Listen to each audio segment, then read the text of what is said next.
Jai Hind students. We were doing this chapter, Devotional Path to the Divine, and we have already covered the first module. So this is going to be the second module, where we'll be dealing with the Sufi saints, then the saints from Maharashtra and so on. So let us start. The first topic in the second module is the Virashaiva's movement. Now this Virashaiva movement was initiated by Basavana and his companion like Alma Prabhu and Akka Mahadevi. The pictures you can see. This movement started in Karnataka in the mid 12th century, and these people, they argued strongly for the equality of all human beings and were against the Brahmanical ideas of caste and the treatment of women. And they were also against all forms of rituals and idol worship. Then the next topic is we will be talking about the saints of Maharashtra. From the 13th century to the 17th century, Maharashtra saw a great number of saint poets whose songs in simple Marathi continued to inspire people. The most important among them were Gyaneshwar, Namdev, Eknath, Tukaram, and women like Sakhubai and the family of Chokimala, who belonged to the untouchable Mahar caste.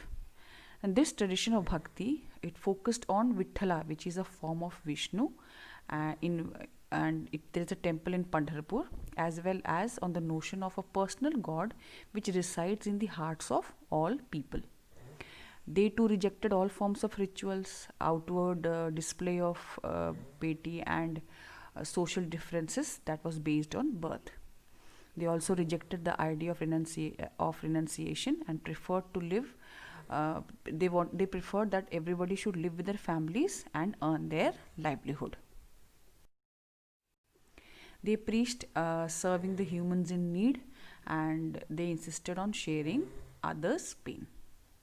Then the Nathpanthis, Siddhas and the Yogis. A number of religious groups that emerged during this period criticized the rituals and other aspects of conventional religion and the social order using simple logical arguments. Among them were the Nathpanthis, Siddhacharas and the Yogis. Now these people, they advocated renunciation of the world, and to them the path to salvation lay in the meditation on the formless ultimate reality and the realization of oneness. They advocated intense training of the mind and the body through yoga asanas, then breathing exercises and meditation. And these people were very popular in the lower castes. The next topic is Islam and Sufism. Now, the Sant had much in common with the Sufis, and these Sufis, they rejected the religiosity and they emphasized love and devotion to the God and compassion towards all humans. Islam propagated strict monotheism or submission to one God, and in the 8th and 9th century, religious scholars developed different aspects of the holy law and the theology of Islam. While the religion of Islam became very complex, these Sufis, they provided it with an additional dimension that favored more devotion towards God. They objected to the elaborate rituals and the codes of behavior which were demanded by the Muslim religious leaders, and they sought union with the God and composed poems, expressed feelings, which was rich and literature in prose, including anecdotes. Now, what is anecdotes? It is a short story about a saint and fables.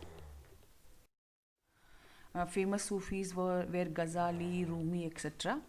They preached that the heart can be trained to look at the world in a very different way, and they developed elaborate methods of training using zikr or sama, then through dancing, breath control under the guidance of a peer or a master. A large number of Sufis from Central Asia, they settled in Hindustan from the 11th century onwards, and it was strengthened with the establishment of the Delhi Sultanate. The Chishti Silsila was among the most influential orders, and it had a long line of teachers like Khwaja Muinuddin Chishti of Ajmer, Khwaja Nizamuddin Aulia. So these were the line of teachers. So this is it. In the second module, we'll be dealing with the doubts in the live class. Till then, Jai Hind.